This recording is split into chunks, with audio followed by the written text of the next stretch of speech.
بد چای الته تکم کوجای چې ته چې د چواریانو مشری بزوال. بیا زما متعلق یو خبره مشهوره ده د خره متعلق مشهوره شوې ده. داغه جواب ما اس شو زیړ والا مولا اواده جی اواده نو سره یو کیسټ ته هغه واوري. ما په کیسټ کې دا ویلي چې مولانا فضل الرحمن چې د مفتی محمود مرحوم زوی دی د تخر ویل یا بنظیر تخرا ویل دا شرافت ته نه دا تهذیب دی نه ټیک شو دا انسانیت ته نه کدا ټکه ثابت شو چې ما کړی ګیره به کلام او فخره به سوریږم. نعره تکبیر او کنی نو د پخې ډلې بچیا نور پراپیګنډي لګی دي چې تا ما پورې داله کوي او تړلا. نو ما ته چاوي چې دا په خډمه څه ته وایي مال په خډمه د ایرمنډۍ ډمې د لاهور چا د وړوکوالي نه خرابوي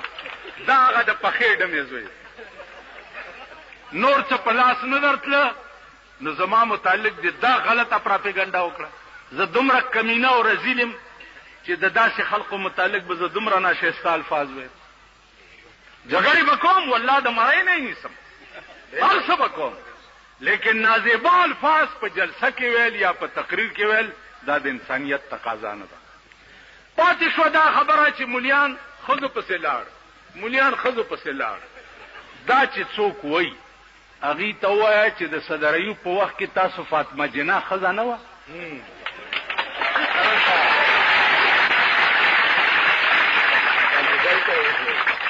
فاطمه جناح ښځه وه که نه د هغې اول سپورټ چا کړی نه نه نه نه نه نه یو منټ صبر ولې قربان شو کړی ټیک شو اول سپورټ یې چا کړی دا تپوس ته وکړئ. دویمه ده چې فضل الرحمن ښځې سره ملاقات کړی. په دې ملک کې چې ته اوسېږي تاسو په ایمان وئ په دې بنو کې بازار کې 2 لکه ښځې نه ګرځي. او زه د دوای په دکان ناست یم خو چې ګورم ښځه رانه نوځي چې ګورم ښځه رانه نوځي چې ګورم ښځه دا چل دی کړي او دا چل به په لاهور کې مې یو خبره کړې وه مال والله د دې ملک علاج ووټ او جمهوریت نه دی. د دې ملک علاج د ایران غوندې انقلاب دی. 12.5 کروڑه پاکستان دی چې 2 کروڑه مې حلال کړي نه نو دا 2.5 کروڑه د سړي زامن کیږي نه. ته پوه شې په خبره 2 کروڑه به حلالو. مولیان ښځو سره ملګري شو. عزیزانو تاسو په ایمان وایئ که جماعت اسلامي والا دا خبره کړي دینه دا تپوس وکړه چې ستاسو د مشر 2 غنټې په بند کمره کې بېنظیر سره ملاقات کړی که نه ها کړی ده که نه وکیله 2 غنټې فضل الرحمن خو داسې ملاقات کولو چې کیمرامینان هم ورته ولاړو. د په بند کمرې کې ورسره 2 غنټې ملاقات کړی که نه. دې خوا وګورئ که تار سکې خیر دی که تار سکې خیر دی. نو زما ستا دا سنبی د ګډې د فلم پروت دی او زما د چیلې د هر وخت کاري لږ شرم وکئ او په دې ګریوان کې وګورئ. بله ده چې ما پرون تا سره هم د ملګرتیا کوشش کړی تاسو ته ما ته مخامخ 3 شپې د چا په کور کې دا بات شوی او خبره چا نه منله. چا سره چې 2 ټانګې خلک نه هغه ما سره په کوټه سیستم باندې باز کوي. دوه ټانګي اصغر خان غوندې سړی کینی کوټه سیستم باندې باز کوي. دوه ټانګي خلک ورسره دي. خبره خو تاسو نه منه. نو عزیزانو کته معنا شل کاله مخکې ښځې سره ملګری وی خیر دی. کته ننم ښځې ته مور وی خیر دی. او کما ورته ښځې ته خور ویلې نو زه کافر شوم.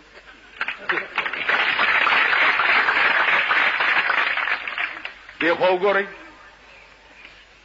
اگر چې زه د ښځو مزه ګوره سخت خلاف اول به دا بې نظیره مړه کوم یا دی په کور کې کښېنو سخت خلاف خو دا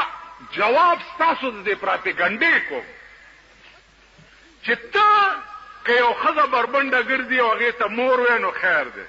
او که انما المؤمنون اخوتون باندې ما عمل وکړو نو زه پې کافر شم. دی خو ګوره د مولا د ښځې لوی ملګری خو مولا دی را پیدا نه چې مولا ورته په غوږ کې بانګ وایي. مولا چې تا ته نه ویلي چې قبوله کړې دې د ملا صاحب که نه ته دې ښځې ته نږدې کېدی شي وایي لکه چې مولا نه ویلې ورنږدې به شي. بیا دغه مولا دی چې حلالۍ یې درته مولا په غوږ کې بانګ ورته مولا وایي جنازه یې درته مولا کوي. 200 قسمه طلاقونه دي د هغې علاج درته مولا ښیي چې غلط شي خطا شوې د خولې نه دې څه ووته. اصلي دوست خو د مولا دی د ښځې.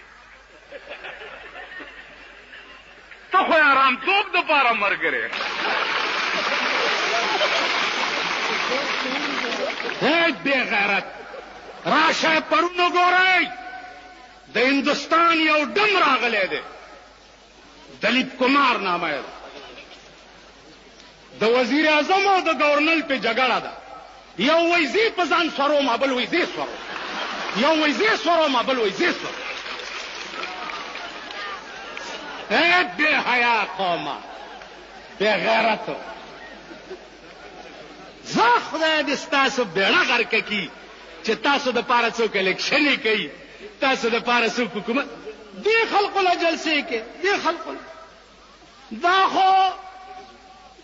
د ګډې روڼه دي خو چې څوک ورته شین بوټی وخوري هغې پسې بین بین نارې وي. لیکن دې قوم ته دم راغلی دی په سرکاري اعزاز یې ګرځۍ لګیا دی. نن د ضیاءالحق روټۍ ده په پنډۍ کې هغه ډم ته او د ټول پاکستان ډمې او ډمانې ورته راغوښتي. نن یې روټۍ ده. بله شپه په ګورنمنټ هاوس کې روټۍ وه د دلیپ کمار. نو سړو کې ناست دی او څومره معززین چې تللي دي نو هغې ښځې ځان سره بوتلي دي. ځکه نن سبا خو لوی معززتوب دا دی چې ښځه به ځان سره بوځې. ته به رستی او ښځه به دې مخکې تا نه به دې ښځه مخکې ستا دوست ته لاس ورکړي. دا زموږ د زمانې معززین دي. نو تقاضا وکړه ښځو چې دا دلیپ کمار لږ دننه راولېږئ چې مونږ هم غاړې باسو. ما په پېښور کې ویلي چې واورئ که د چا فوټو مې دلیپ کمار سره ولیدو زما دې په خدای قسمي کم پرېږدم چې درنه مې پرتګونه نه وي ویستي.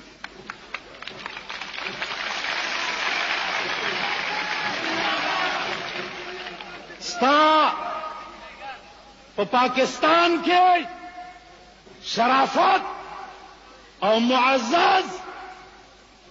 هغه خلقو ته ویلی شي چې د چا ښځې او لوڼې بربنډې ګرځي. څوک د خپلې ښځې نه نه خبر څوک د خپلې لور نه نه خبر څوک د خپل زوی نه نه خبر. دا ستا د ملک معزز خلق دا تاسو مونږه ګیرو والا پرتوګ اغوستو والا دا کمینه چې په خپلو کې کینی مونږ ته رزیلان وایي. د پاکستان لوی کمینا او لوی رزیل هغه لوی سرمایه‌دار دی. د دروغو مزه لنډ یو سړی غټ نو سرمن باندې به دا برې ته داسې غوړې کړې چې روبو ته اجره کې بدان بټیاران دا ناس الکه سړي خوړې خان ساګ می خوړې تاسو خوړې خان غټه غوښه تاسو خوړې جی دال می خوړې دته به خان تاسو خوړې روندې وګورم دوی دسه کوي کوم خیال کړی دسه دی هغه بریتو علاقه کې چرته کشمیر فتح کړی پروسه ورمنډه کړی کینه خدای دې خوار نه کا او د ناقې په سړک تازان نه ډبنګې جوړ کړي دي یا د ناقې او دغه په کلی کې ځان نه ډبنګې جوړ کړي دي څوک درته سوي لري چې دادا چل مکه وا پارام کینا دادا چل سړیو خزو تراغه خزو تل خزو کشمیر لازم خزو ورتل ممال ته خو جنگ دی لازم پاتې کېږم نه ول مزو عزما او دا اندوان بدسي تاسو او داسي چې ټول کې مک خزو زنو الله دې ملش چې کشمیر ته تل او د غره په خوا کې ولاړ دی دا د توپ غړمبار دی نو چې غړم شي کله دی یو کانی لاندې سر نه باسي کړه بل غړم ته په دې کې وی کته چې یو خر ولاړ دی او واخه خوري نو دی وی چې یا الله دا خر څنګه بیغمه ولاړ دی واخه خوري او زما اړوس کاش کی خدای چې زه خدا خر وې لګ بیغمه خو بوي په دې کې یو سات تیر شو په اخرم بم راو غردې چې غړم شو خر والی زولو چې وی کته وی یا الله شکر دې چې خر نه ما نو تاسو د خزو پهلوانان یې او د خزو ترزن یې د کلی کوڅه کې ځان نه پړانګ جوړ کړي دي تاسو ته ناغه سړی برته دادا چل کولو او چې ګورئ نو پولا زرد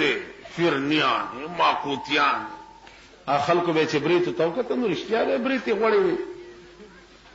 اجره کې ناس ته او دا غریبان ته غیر چاپیر ناس کینو زوی په منډه منډه راغې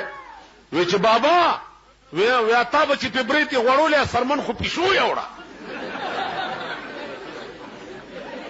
دی ورته وی چپ شپ یاره دی غرکشه وی والله کټو کې کوم مور مې راته ویل چاله سرمن پښو تختول نو کران ورته وی چې خان بریته به په سرمنه غوړولې مونږ ته به دی چې پولاونه مې خو دیکھو ګورئ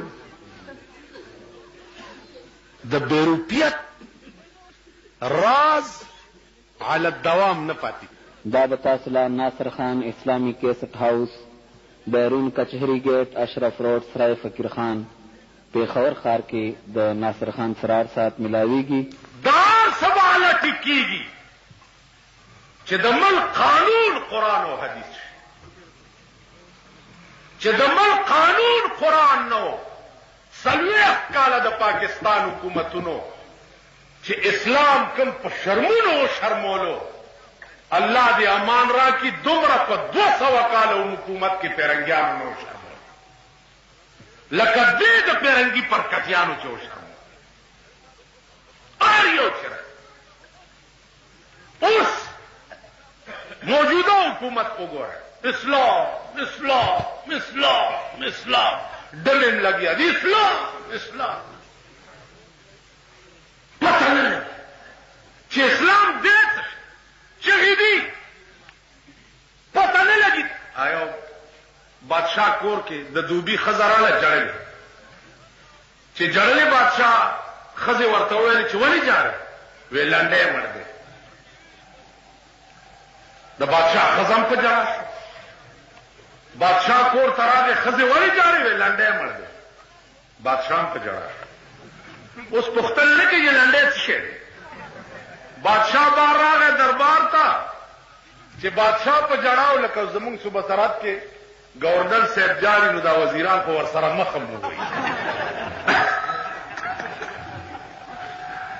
او یاله د پارلیمنت دغه څه شه ده میټینګ دی د پارلیمنت تاسو د خپل پارلیمنت کتلې ده पार्लियामेंट भी था पार्लियामेंट बादशाह दरबार तराने पर जराने वजीरान जर्नैलान तब से बोले जा रहे विचे लंडे मर अवी पर चढ़ा काबीना से बोले जा रहे वे लंडे मर दे अवी पर चढ़ा यो के तपोसु को चिदा लंडे देसो खबर नहीं हो बादशाह जड़न से लंडे मर दे न मुंगम पर जड़ा बादशाह ने तब से लंडे सो को विचे नेम खबर को खजर ने जड़न से लंडे मर दे जम पर जड़ा बादशाह को तरह दे खजी तो खजी दा लंडे सो को टोला बादशाही पर जड़ा वे खबर नेम तो दूबी खजी जड़न से लंडे मर दे न जम पर जड़ा چې د دوبي خزه راوخته دی اختی وزره لنډه سوق ده ټول سلطنت جاری وی لنډه زما د میړې او خرو امر ده سبا چل پتہ نه لګ اسلام ډل لګیا دي کدا دې را روان دي کدا دې را بشي کدا دې اسلام درې خبرې ټول دروغ ایمان پیدا کوي کله سملې منبر در تراغه او درته وي چې اسلام دې اورا بشي نو که ایمان ځان کې لړۍ د دغه غریوال نه ونی سي او په دغه خلای او سوسو کوي چې دا خلا ولا د وینو ډکه که وزیر در تراغ او درته وزیر لا تاسو ټول ټوکرای کی او زمونږ وزیران امریکای ته تری دلته د استقبال تیاری کی تب وګوره دا به ضمیر قوم دا به لکای چي دي دا به زرګونو خلک روان چاله امریکای نراله امریکا څخه کعبه ده امریکای غوندې رزیل ملک په مقدس مکه باندې دی دا خو مونږه داسې شی فرض کړی دی د خدای دین ټوکې لوب مسخره د خپل طبیعت دین ایو پیرو یو کلی ته تلو اکلی کې سګوري چې ته پرم په 2 پیسې سیر دي او زعفران او سوچا غوړیم په 2 پیسې سیر اوهو یلکه دا خو شهر ناپرسان دی سوچا غوړیم په 2 پیسې سیر ټیپرم په 2 پیسې سیر گازریم په 2 پیروي مرید ته چې بچیا تخته دا شهر ناپرسان دی او الله که په گیر شو تپوس کولو والا بسوک نه ا مرید ډېر مانداو هغه چې حضرت لګ بیسار شي ډېر مانده مو دا سوچا غوړي ډېر ارزان دي چې لغوندي او خرمه چې خشم هغه سوچا غوړه خو به خوري خو سټ بدی ګسیم خوري و جنا صاحب لګي سار شه ډېر خبره چې سار شوه ده نو شیخ صاحب شورو په کړی دا او چې میاش 2 تیرې دې شیخ نراسه کټه جوړ شه چې بیا به پملا کټ راته بادشاہ اوس حکم کړی په یو سړی باندې چې دا پانسی کوي هغه سړی مانداو په غاړه کې هغه کړای نه ټینګي دا بادشاہ ته راپورټ وشو چې دا سړی خو مانده دی او په دې مړی کې کړای نه ټینګي بوټه تی بیا وځي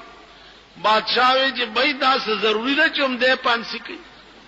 چې د مړی کې کړای ناراضي غټه مړی ولا وګوري خو یو سړی مړ کوي اور څوک چی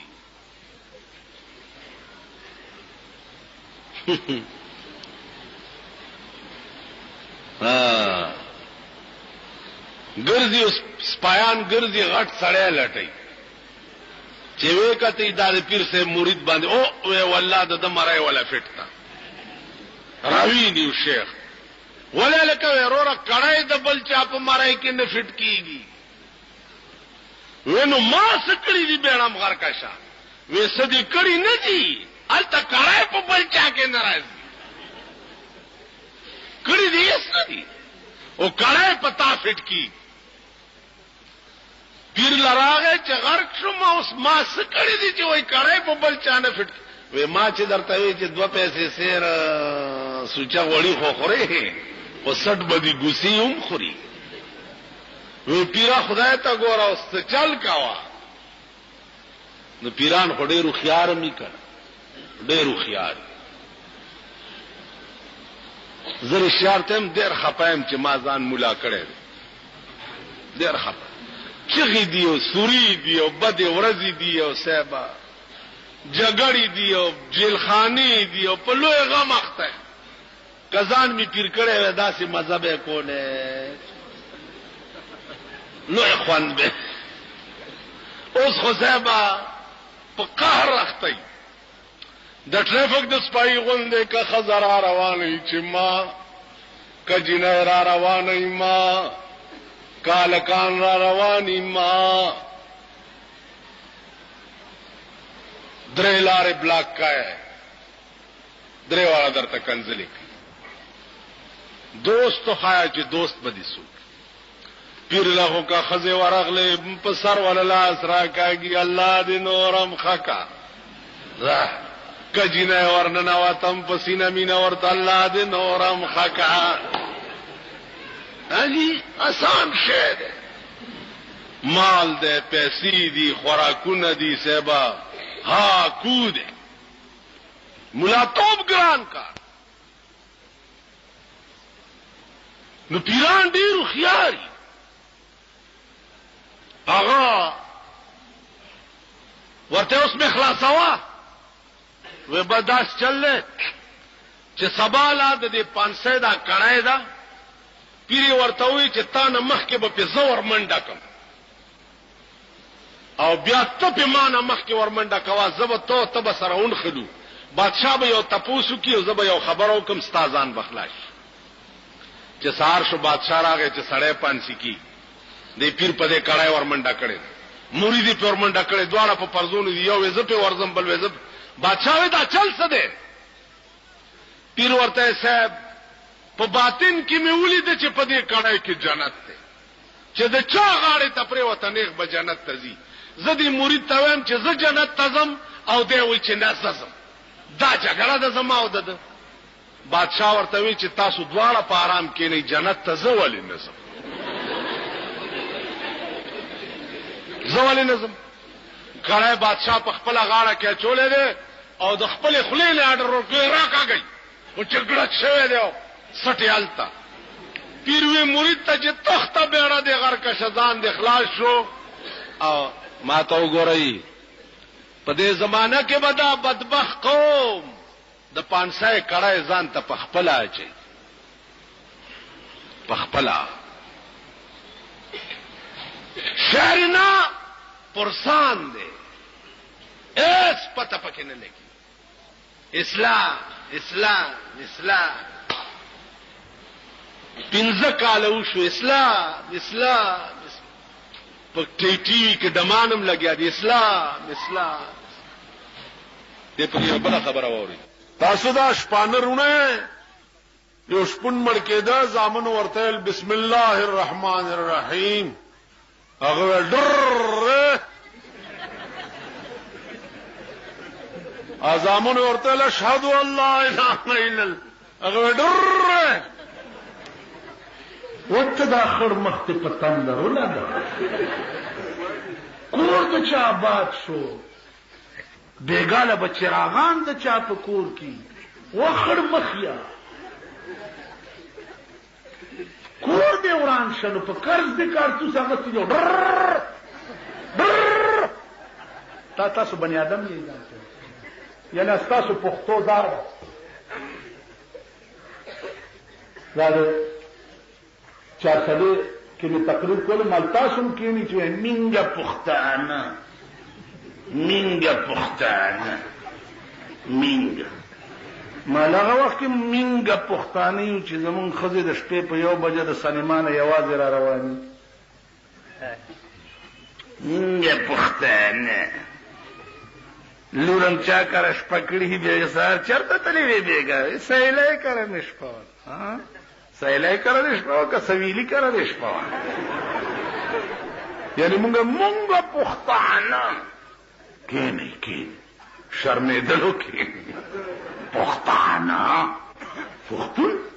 خدای دې دسه څوک نه شرمې لکه نن چې مونږ شرمېږي مونږ شرم نو ستا ډز به د سړیتوب په ځای کې ونه ګورې.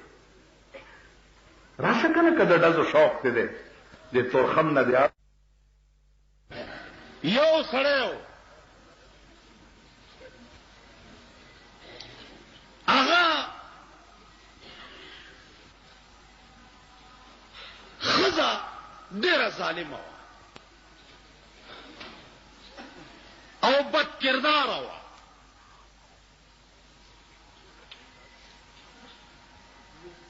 نو هغه به یو زیارت لتله اول ته به دا دعا کوله چې خدای زما دا خاوند په دواړو سترګو ړوند په ټپو ړوند ولې چې زه څه کوم چې دی نه ویني. ښځې وی چې زما دا میړه ړوند کا. زیارت ته وی بابا زما دا میړه ړوند کا. نو چې زه څه کوم چې دی نه ویني. خاوند به ته تاسو کوله چې ښځې ته چرته دی چې دغه زیارت لازمه او دعا کومه چې خدای زما میړه لا ډېر مال دولت ورکې او ډېر داسې کې او داسې. یو ورځ دا خاوند ورپسې پټ پټ تللی دی او د زیارت د پاسه چې کوم غلاف ورېدلی دی که نه دی د هغه غلاف لاندې هغه قبر سره ملاس دی چې دا ښځه ورغلې ده وی زیارته بابا هغه ورته ځکه لاندې خاوند پروت و که نه ویل نن خو دې اواز هم راکو ویل زما دا خاوند په ټپو ړوند کا په دواړو سترګو. ورته وی چې کور کې دې زیړه غوا شته وی چاو شته وی هغه حلاله کا او 3 ورځې د هغې غوښه په میړه وخوروه نو په دواړو سترګو به ړوند شي. دا واپس کور ته راغلی ده چې څه ساعت پسې ورپسې خاوند هم راغلی دی. ښځې څنګه چل دی ویل سړیه دا چاړه واله دا غوا زره لاله کړه. ویل ولې وی نن خو هغه زیارت را سره خبرې مو کړې. اوس ښځې ته داسې پته ده چې زیارت سره هم دی پروت و. تاسو پوه شوئ غوږ کې دی غوږ دا هغې ته څه پته ده. زما په خپل خیال چې د خندانه زیات دی خبرې ته سوچ وکړئ بیا به پې پوهېږئ نه. غوږ کې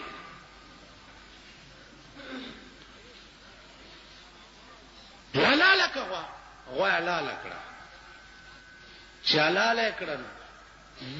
یو ړومبۍ ورځ باندې چې په خاوند غوښه وخوړه وی ښځې زما د سترګو ته خو څه تیاره تیاره کېږي.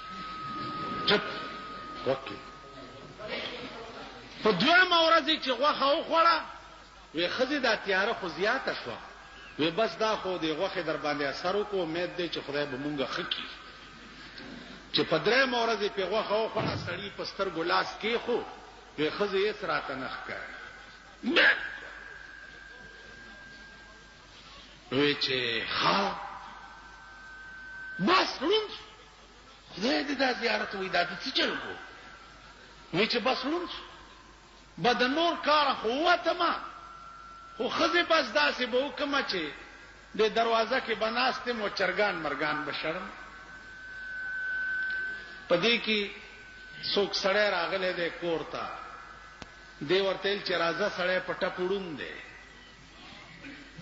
چې کش کش دې سړي اورېدلی دي کوتکې ورته راپرېښی دی چې په دا ځای سړی والی دی په ټکي مړ دی. ښځې ورته ویل دا دې څه وکړه بیړه دې غرکشه دا خو دی کولنګي چرګ مړ چرګانې ډېرو په کور چې څه ساعت تېر شوی دی 2م سړی راغلی بیا دې سړي په کوتک والی وی دا دې څه وکړه ظالمه دا خو دی هغه انګرېزی چرګ مړ مړه ها چې په دې کې 4 برابر چې 4 برابر کړه خاوند ورته سترګې پرانیستې دي او ښځې ته وایي چې زه خو جګ جوړې ما تا دې دپاره زیارت ته تلې او دواګانې دې کولې چې خدای زما میړه ړوند کړي چې ستا څه خوښه یي چې هغه کوي. زه اوس د هر څه خاونده ستا سر وخوري خو دا مړي اوس لرې که چې پې هم نه نیسي څوک سړی راغوخته دی په 100 روپۍ چې دا مړی یو صدا یو او سین کې وغورځوه چې هغه وړه سین کې غورځولې چې راغله چې 100 روپۍ را کمړې مې یوړ ویل هغه خو بیا راغی هغه مړی دا دې پروت دی بلې ورته دروازې ته کړو چې هغه اوچت کړه وړه دې چې بیا راغله وی هغه خو بیا راغی ظالم بلې ور سلور وړه چې پیلي ګلې دي اخیری چې لګلې دی ولکه چې دازل در نرا نشي ګوره سمې غورځوا سینتا چې د سین په غاړه د امړې غورځولې ده چې ګوري یو سړی ناشته د سین په غاړه جامې وینځي وای ته بیا لا راوته جامې وینځي هغه مړ کړي چې دا سه په غاړه روان دی یو ماهیګیر روان دی میان نشي وای الله اوس میانم نسی ایم مړ کړي بل یو غوتمارو په دریاب کې میانو پسې غوتی والی پاغي ور ټوپ کړي ویلا سر دې مروچت کو ایم مړ کړي دي بیا راغې سړی ته وې چرور اوس مې سم صفایاو کا جامې وینځلې امړې را بغاړې تراوته بیا مې ور غرزولو مړ مې کو بیا مایګیر په شکل کې راوته بیا مې مړ کو بیا د غوتمار په شکل کې بیا سر نه کولو دی خوراتلو بیا مې مړ کړو سړی ولا 100 روپۍ ورک ما ته وګورئ کله مقل لري او سوچ لري نو دینه به اندازو لګوي چې په مونږ هغه د خزي کار شوی دی او داغه سړی کار شوی دی خدای میړه می پټه پوډون کی او میړه سره ور سره فراډ کو او جوړ سترګې وړاندې کړې ار سېلی دی ول د سوینم نه تاسو باندې هغه چل یو سړیو په خرب سره چلولا پټولا نو ملغلره بیا مونته چې ملغلره بیا مونته نو ولکی وینځلا ناته اولی ته وغورځیدو لاړو بو یو دیوس سرسام شو او چې پاکه نه پلیتا خوا پاکه نه پلیتا خوا کزه خبر وې چې دا بوبران وړي ما باډو وینځلې نه کور تراغه مور بچیا څه چل دے وې مور پاکه نه پلیتا خوا پاکه نه پلیتا مور ولا ډاکټر راوست چې دی الګ باندې څه چل دے ډاکټر والا علاج ملاج سوکو دا خبره ته نه هیر کړه چې هیر کړه مور ولا پیسې ورکول څوکیږي 100 روپے هغه دا 50 والا 50 به بیا درک ولزا سل به بیا پورا راکې چې ډاکټر زه تلاړو نو ده مور دې زوی ته وای چې بچی دا پتا څه چلو ولی بیا تا چې وی چې پاکه نه پلیتا خوا بیا ور یاد شو چې بیا ور یاد شو الګ بیا چې کړی چې پاکه نه پلیتا خوا پاکه نه پلیتا مورم سرسام شو ول تپوس نه تپوس خو تپوس نه تپوس خو ډاکټر پسې سړی راغی چراشه مریضان خو یو نه دوش ډاکټر چراغه چې وی کته چې دا خو د یو علاج مې کولا مورم الټه پکې مې هغه زما 50 روپۍ را کوري عام لاړې ډاکټر چې دوی ته وکړو عام سرسام شو ول سلو نه 50 خې سلو نه 50 خې کزه په چې دا 50 بمزینو دا خو به مې اغسته نو قسم په خدای دې چې یو د بل نه بدتر یو د بل چې یو زی او بل راضی ا د کپن او د موګي والا کیسه مونږ دا تیر ارمان کو چا خو کالی کپنی وستو دا د زن طلاق بچي خو پکې په داسې قهر په دې ملک اخته په داسې عذاب اخته ای مولا رب سبق ویلو استاد ورته لګي سار ش عقل زدکا ول څه عقل زدکم ټول کتابونه مې وې مولا شو ول خزا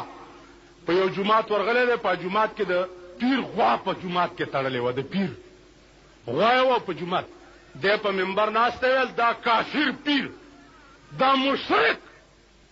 الله دې د پیر دا مریدانو نه ساته. او یا دا کوتکې چې ګرځي ډنچ کوپیان هغې رانیولې مرګ لیوالی دی، خوله یې پېټوله ماته کړه. دی واپس لاړو، استاذ ته وایي چې دا د کتابونه او دا د ملاتوب زما توبه ده. ویل ولې؟ ویل حق مې وویلې او مړې کم، حق مې ووی. وی کور دې وران شه، ما چې تا ته ویلو چې لږ ایثار شه، چې لږه قلم زده کړې نو بیا به حق ښه ویلی شي، لږ ایثار شه. اوس کېنه، یو کال د علم سره ټریننګ ورکړی، سکال پس په مغه کلي بیا راغی او پیر دی او غوا یې تړلې ده. دی په منبر کې ناستو، ویل وروڼو خبره واورئ، د دې پیر د دې ګیرې په ویښتو کې داسې اثر دی چې چا سره یو ویښته وي ټول عمر به نه مړ کېږي. مریدان راغی پیر ته وایي چې اوس موږ له ویښته راکړه، ویښته وباسي ور نو ګیره به هم زما غوندې رنګی وه، مړه ویښته خلاص شو، مریدان ډېر پاتې دي. چې ډېر پاتې دي ویل نه ویښته خلاص شو، داسې غپې پې جوړ کړی، ته پې داسې ورټوپ کړه، څوک پې داسې ها. خو چې مریدان ته پاسېده، پیر یې چینګه خوله نیولې وه مړو، ملا هم دوه خپلې او دوه پردی کې. استاد له ورغی، وی داسې چلو شو. ویل ما چې درته ویل چې عقل زده کړه، تم بچ شوې، د پیرم بیړه تباه شوه او ځان دې محفوظ شو. نو ما یې ملا صاحب لږ عقل زده کړه، لږ سوچ وکړه، فتوی چې ورکې سله غوندې ځان کې اهلیت هم پیدا کړه، خپل شان تم ګوره، وخت هم ګوره چې دا دې سړي خو مونږ ټول عمر 40 کاله دې خلکو دوکه کړي نه یو، دا مولیان وایي په ایمان کړي دي که نه. مولانا شبیر احمد عثماني زړه پړک نه و چاودی د دې مسلم لیکو د لاسه، چاودی او که نه و چاودی؟ نه و چاودی. ویل شرعي نظام بی، خو چې ملک راغی اقتدار سنبال شو، ویل کېنه په ارام ملا صاحب چېرته کور کمانې د مونستا اوس دې خبرو سره څه کار دی؟ زمونږ په علاقه کې یو میر دی، زه ورته تارپیټو یم. میر مونږ دغه ته وایو دا د کمیټۍ چیرمین نه وي، تارپیټو یو ملا باندې منډې ترړې ځان یې پې ممبر را ممبر کړ. خو چې وایي بیٹھ یار مسیح تھی کدھر دم بم پا ککڑیاں مکڑیاں کو تیرا ان کے کرنے کے ارجی تھے تو کیا نیغ نیغ ہونے هغه ته دسه. نو دوی مونږ 40 کاله استعمال کړي او ان شاء الله د جمعیت العلماء اسلام قوت او زور به ته وګورې چې په دې سرمایه‌دارو به ما درته میچنې او نه ګرځولې، نو دا ګیره به بیا ما په دروغه ساتي. هغه ورځې پېښور کې پولیس افسرانو یو 2 سپایان په حوالات کې اچولي. ما هلکه ولې؟ وی جي دوی چانه 10 روپۍ رشوت اخیستی دی. مالخواه ویلی مال خفه کېږي خو به نه که یو ټکی درته وکړو. هغه افسر ته مې وی ویل نه جي ولې به خفه کېږم؟ ما هغه 10 روپۍ اخیستې وې حوالات ته لاړو او تا کره چې پرون د کینوانو 10 کریټه راغلي وو، ته به کوم جهنم ته ځې په دې مې پوهېږم. دا ستا مور پسې خیرات کړی او که ستا ښځې پسې خیرات کړی؟ سپی 10 روپۍ واغسته کافر شو، جیل ته لاړو. ٹھیک ده جی؟ تا مالا 10,000 او 15,000 روپۍ جماعت لراوړي، دا په کومه خوشحالۍ کې دي؟ نو دا همغه خبره ده چې نذرانه نہیں سود ہے پیران حرم کا. دیله چې ورشي رشوت شي، ماله چې راشي شکرانه شي، پیر له چې ورشي نذرانه شي، پیر له چې ورکې نذرانه شي. هغه ورځ راته چا وی دلته یو پیر دی د تبلیغ والاو خلاف دی، پیر دی دا تبلیغي جماعت والا پیژنئ؟ وی د دوی خلاف دی. مال د دوی د خلاف وجه بل هیڅ نشته. نشي کېږي. خو تبلیغ والا دین مفت خی، قرآن مفت خی، حدیث مفت خی، کلمې مفت خی، منځونه مفت خی او پیرانې په پیسو خی. تبلیغ والا دعاګانې خلقو ته مفت کوي او دله چې لاس ورکړه چې قربان دی شمع داونه به مې نه وبوسې. اما سره رامداس کې یو پیر ناست دا افریدي چې دی د خدای قمقل، زه خپل افریدی یم د خدای قمقل. یو دا بارډر والا ډېر قمقل دی، دا تاسو سره قلا کې چې دا د خدای قمقل دی. دوی چې تنخوا والی نو راشي پالګر ته کینی چې لاس مې وګوره ډېر زر به اولدار شي، ډېر زر. آپ 15 پاوه نور کی دي چې جمعداري پکې څنګه ده. او ورپسې لشل وده کې جمعدار. آپ 15 پاوه نور کی چې صوبیدار بکلش بیا پا بس ورپسې جوخت صوبیدار. مړه تنخال تخلاص کی صوبیدار میجر شي. دا د شیخ چلی تصور ده. شیخ چلی او سره چا سره په اتانه باندې کټوای د مستو په سرکړې وا په کرای ور سره وړه. نو په لار روان دی دا شیخ چلی چې په دې اتانه به کوم څه په دې بچرګ عالم اچرګ به اگای واچي بیا به په بچو کې نوم ها خرصول را خرصول چیلای بوالم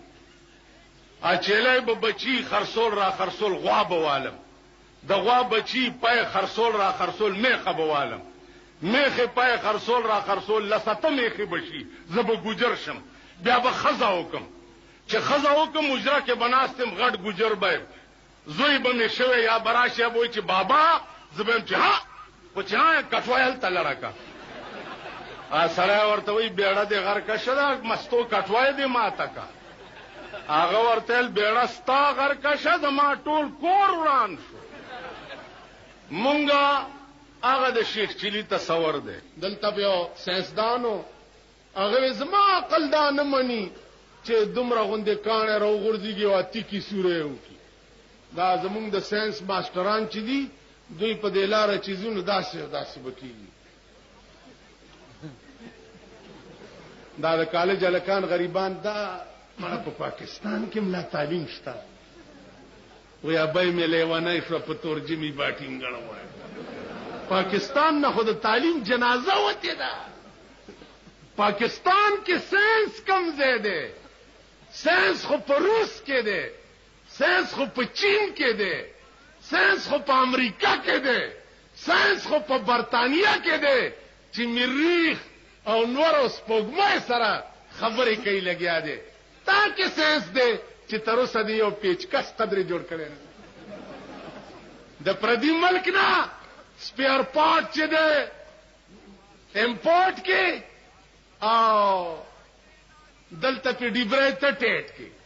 سامان بار نه راغله تمام قابله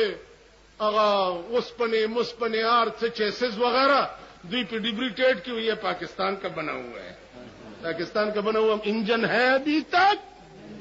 کسی موٹر اور لاری اور جیپ کا کوئی انجن آج تک پاکستان نے بنایا ہے؟ اگر بنایا ہے تو ہندوستان نے بنایا ہے. بحری بیڑا خپل چلیږي مونږ سره یو ځای آزاد دي. چین مونږ نه رستو آزاد دي. روس او امریکا تیریږي. هندو مونږ سره آزاد دي. بحری بیڑے او جنگی جهازونه جوړی لګیا دي. مونږه صاحب الہ مونږ سره جنگی توپه خوشتا کنه جنگی توپه خوشتا کنه دا ټینکونه به وړاندې کو کنه چې جنگ راغی که خیر کو کین کیږي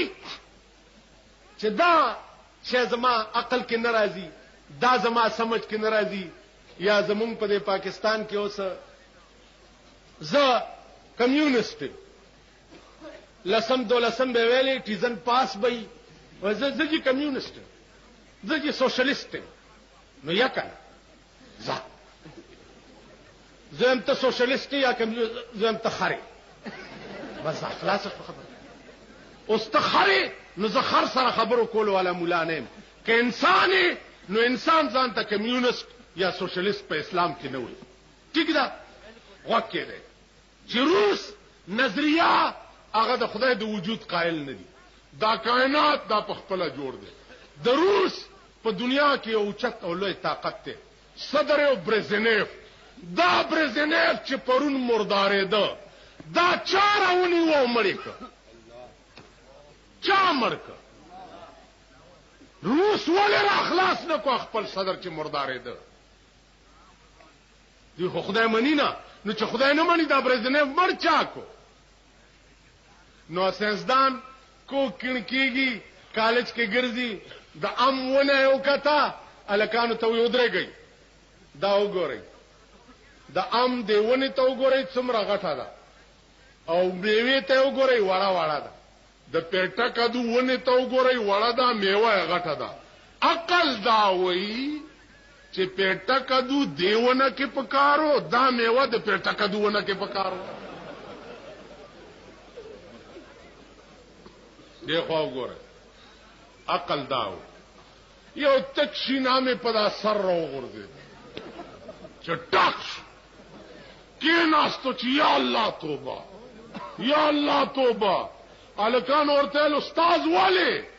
وی خدای چې څه کړي خې کړي کدا د دې شینام په ځای اوس پیټه کدو دلته زوړند و راغورځېدل دا زمونږ د ملک سیاستدانان دي دا به تاسو له ناصر خان اسلامي کیسټ هاوس بیرون کچهری گیټ اشرف روډ سرای فقیر خان پیښور ښار کې د ناصر خان سرار سات ملاویږي دا تصور ممکن راغلی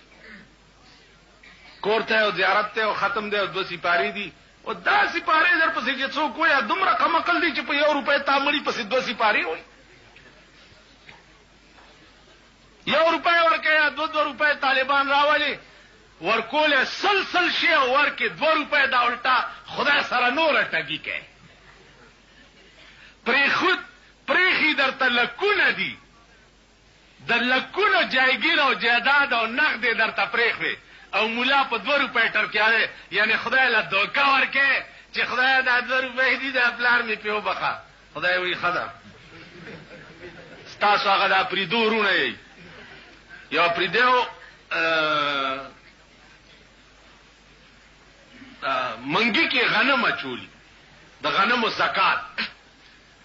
او لاندې ته 15 روپۍ خوي اپریده زمه ما سينه چې اپریدي په خپش ز خپل دریواله اپریده ما او دا سينه چې اپریدو باندې جوړه جنډا والا ده هر چا کې خاو خراب شته نه مثال نه کوټیان ټول خراب دي نو کا اپریدي لک خراب دي وکه دی لاندې اوس 15 روپۍ غوي او پاسه په غنمه چوری دی مولا لراغه چې مولا لراغه چې ملا صاحب چې زکات ته اخلاص مال دا قبول وکړه غنمو مولا ول چډه خدا قبول کړی نه او چې دا سه پیزار پورې لاړو بیا را پښه چې ملا صاحب چې ته ملا یې تیار ټیکاله خوري و دا یو روپې واخلا دا غنم بیا مال راکه چې خپل کې واچم چې برکات پکې شي مولا کې خیال کو چې بلا په چې است غنم څکه دا نقد روپای والا غنم ته یوړ چې کور ته لاړو خزه ورتل دا خو دې بیا راوړ چې واخلا خزه خدای په قران چې خدای مې وټاګو ملا مې وټاګو خدای لمم دوکا ورکړه او ملا لمم دوکا ورکړه وای چې څنګه وای چې 15 روپۍ را باندې د پیسو زکات و دا غنم را باندې د غنمو زکات و خدای ویلي دي چې قبض پکې شرط ده نو غنم ولاندې 15 روپۍ چې غنم ملا قبض کړو خو 15 روپۍ پکې قبض شو نو چې قبض راغی غاړه مې خلاص شو اوس چې ما په خپل چالاکه مولانا پر روپۍ واخستنو دې کې د اخلاص څه کار ده تاسو پوه شئ تاسو هغه یې چې پریخي درته جایګیرونه جیدادونه پیسې او بیا 2 روپۍ باندې 2 سپارې طالب لور کې په دې خدای له دوکا ورکې چې ګینې پیسې مې ورکې دا سړی قسم په خدای دی کې په دې خدای وبر دا پیغمبري منبر دی او زما د خولې نه پکې هغه ګندوزي چې څه حکم څه په کنځلو ستړی شوم په بدو ویلو ستړی شوم حکم څه پاریپور جیل کې ومه په سن 73 کې نو د اختر راغی وړوکی اختر دی قیدیانو پسې کور نه چا پسې وریجې راغلی چا پسې څه راغلی چا پسې څه راغلی مونږ کې یو ملګری و هغه پسې چرګان راغله هلک غوړو چې چرګان راغله نو سهار زه د هغې بارک ته ورغلمه چې ورغلمه نو یو چرګ اوس بانګ ته ځان جوړی بانګ ته خو چې داسې آواز غوندې آواز دې وځي او وروستو نه یې باد وځي نو ما هغه ملګرو ته ویل چې هلکه دا چرګ خو ناجوړه دی حلالې کوي هغې اوس خاندي چې خاندي نو ما ته مال ولې غلطه خبره مې وکړه چې ناجوړه دی حلالې کوي ویل ناجوړه نه دی مونږ سره یو سړی و چې ډېر ټوکي و د دې 400 و ډېر ټوکي و ا دې چرګ چېرته د شپې بانګونه وي نو هغه یې خوب ته نه پرېښود نو هغه تیلو بوتل راغستی دی او دې چرګ له یې وروستو دا د لوی او دسماتي ځای غوړ کړی دی نو چرګ به چې زور ځان له کولو نو وروستو به ترې باد وته اوس به ځان ته خیال کوئ چې هغه د چرګونو نه دي که نه دي ما ته وی چې دته بیګا فلانی خان دا چل کړی دی مالخا په خندا مې ځان مړ کو بس ترې راووت سړی ما پسې بارک ته راغی چې راغی ما ته مولانا مالې ها ویلې دا ستا ملګری نه دی دا مولا نو مونږ 4 مولیانو په جیل کې او 400 را سره نور قیدیان نو مونږه تقسیم کړو چې یو به اذان کوي یو به اقامت کوي یو به امامت کوي د جمعې مونځ یې ما ته حواله کړو چې جمعې مونځ به ته ورکړي ویل مونږ مازدیګر کې د چمن ته روځو هسې سیل کوو پام غلطه و چې ګورو دا مولا به په بانګونو شروع شي ده سره مې چا د چرګ کار نه کړی پرېږدمی نه دې مولا سره ما سړی توب زده کړه ویل والله کې پرېږده یا ورته وایه چې مونږ ناست یو نو بانګ مه وایه اوس بانګ به څنګه نه وایي هلکه د مانځه ټایم چې راشي نو بانګ به نه وایي ماښام ټایم دی او مازدیګر کې مونږ ټول ناست یو په دې کې چې دا امام صاحب داسې ودرېدو چې غوږونو ته یې ګوتې کړې دې سړي څادر لاندې پټ د تیلو بوتل راوړی او دته یې مخامخ ودرول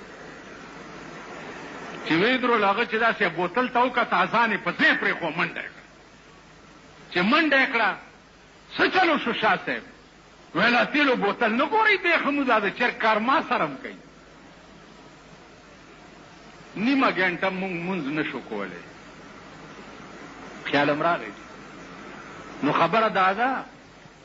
چې دا ډېر پوه حکومت دی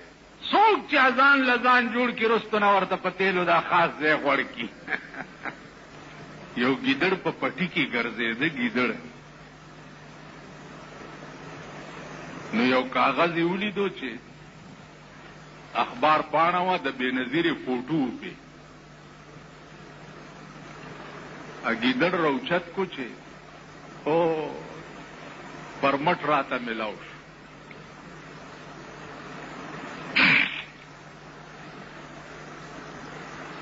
ټول ګیدړان یې را جمع کړه ویلې پرمټ راته ملاو شو چې ګیدړان هر څومره چرګان وخوري څوک به ورته غږ سپي به ورته غږ نشي کولی ګیدړانو ویل ها ویل او دا وګورئ دا پرمټ په هغې واقع د وزیر اعظم فوټو ویل راځئ د پلاني کلي کې چرګان ډېر دي چې په کلي ورغلي دي په چرګانو باندې دا کلي سپي ورپسې شوي چې سپي ورپسې چې وي چا ګیدړ نه غوږ خوړلی دی او چا نه یې لکۍ خوړلې ده او چا نه یې خپې خوړلې دي او ګیدړانو منډې کړې چې منډې کړې راله دې مشر ګیدړ ته چې ستا کور روان شه تا خو ویل چې ما ته پرمټ میلاو دی که نه سپي به غږ نه کوي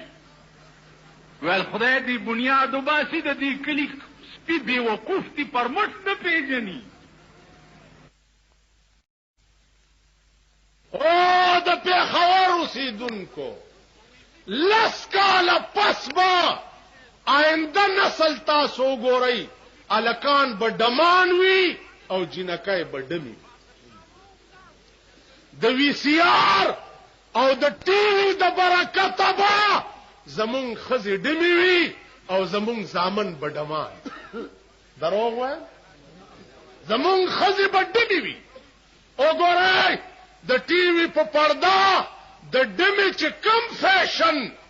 دا ښځې وګوري سبا له هغه فیشن جوړ کړي او پکې سخانه کې روان د ټي وي په پرده د ډم چې کم فیشن الکان وګوري سبا هغه فیشن الکانو جوړ کړي او پکې سخانه او کابلې کې ګرځي آینده نسل با ډمان وی ډمان 18 کروڑ روپے د ٹی وی د سٹیشن افتتاح شوی و په صدر کې صدر صاحب افتتاح تراغله مونږ پکې قران ویل مونږ پکې قران ویل مونږ قران جشن خیبر کې وایو دوی په نامه څه کیږي دا د ویجی تیمیا نور جمال گدڑ شجر سب حلال دیو ملازو نور جمال نامه وا چرته گدڑ وشته او الکان ورتل دا گدڑ خو حرام دی ورسو کوئی چارون دی زده ملازو حلال دی لار ول میاں جی گدڑ حلال کی مردار ول مردار کون کہندے کہ گدڑ حلال وی جی نور جمال کہندے کہ گدڑ لال وی پھر خیر جد نور جمال نے کیا کہ میں کتاب ویکھاں کتاب راغستے دے وی سنو میاں جتھے میاں نور جمال گدڑ شجر سب حلال عزیزانو زمری اورزے گدڑ او میلو رو غخته چراشی رور ولی جوړو میټینګ دی اغي چرالز مری ورته وي چې خبره دادا چې ښکار بکاو دین پس خو په اتفاق ښکار بکاو خو په اتفاق وکاو گدڑو میلوی چې بادشاہ د زنګل چې مونږ سره اتفاق کوي مونږ نور د خدای څخه غواړو صاحب بل وځي چې غرته تلی دي یو خروالے ده یو وسای والدا یو خرگوش والے چې ښکار راوړو زمری ورته وي چې زه خو بادشاہم د ځنګل مشرم او میلوت ته تقسیم کا هغه ورته الامر اوضح خبر اخلاص ده خبر صفا ده دا خرستا شو تم غټي دا خرم غټ دا ستاش او دا وسه زما عمر ده نو دا زما شو او دا گیدړم وړو کې دی او دا خرګوشم وړو کې دی نو دا د شو زمری چې یو سپېړه ورکه میلونه بوټي سترګي وېست اخو پرې ده چې د ځان په ویر اخته ده د گیدړ ته ته تقسیم وکا زرکو هغه چې خبر اخلاص ده دا خر به وسو خوري دا وسه به غرمېلا خوري او دا خرګوش په دې د مازیګر چایش زمری ورته شاباس دغه سي تقسیم خلق کوي او په ایمان وای چې دا تقسیم دې زده کړی کم ځای هغه وی جی استاد مې پکې نشته دا تقسیم مې د میلو د سترګو نه زده کړ ا میلو د خدای بے وقوفو د ځان یې پکې ویلا سترګې وته اوس کما ویلې چې یو پاوتی کبه پکې زمو خرم زما د سرم خطر وا او ما وی چې راشه د ارڅ د دک بابا چې د چا مرکز د چای